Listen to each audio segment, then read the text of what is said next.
గిరిజనులకు, లంబాడాలకు ప్రభుత్వం అండగా ఉంటుందని మెదక్ ఎమ్మెల్యే మైనంపల్లి రోహిత్ అన్నారు.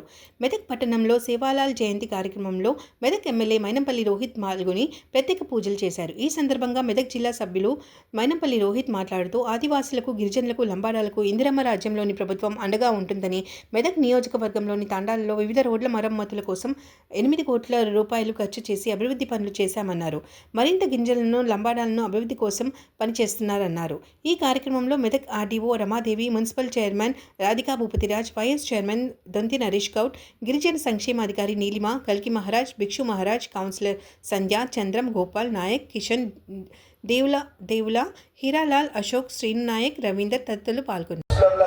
వేదిక మీద ఉన్నటువంటి ఇతర ముఖ్య నాయకులకు, నా ముందున్నటువంటి నా మహిళా సోదరులకు, నా ముందున్నటువంటి పిల్లలకు, నా ముందున్నటువంటి మీ అందరికీ కూడా పేరు పేరున మనస్ఫూర్తిగా హృదయపూర్వక నమస్కారాలు, అదేవిధంగా సేవాలాల్ జయంతి శుభాకాంక్షలు తెలియజేసుకుంటా ఉన్నాను. మరి మీకు తెలుసు, ఎప్పుడు కూడా బంజారాలకు, గిరిజనులకు అండగా ఉన్న ప్రభుత్వం కాంగ్రెస్ ప్రభుత్వం, ఇందిరమ్మ రాజ్యం.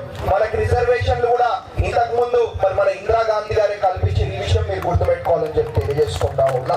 మరి ఇదే కాకుండా మరి నేను గెలిచిన వెంటనే మా బంజారా ఒక మద్దతుతో నేను గెలిచిన వెంటనే మరి 15 కోట్ల రూపాయలు ఫండ్ వస్తే దాంట్లో 8 కోట్ల రూపాయలు మన తాండాలకు, రోడ్ల కోసమే పెట్టడం జరిగింది అని చెప్పి తెలియజేసుకుంటా ఉన్నా. కాబట్టి ఇదే కాదు, భవిష్యత్తులో ప్రతి తాండా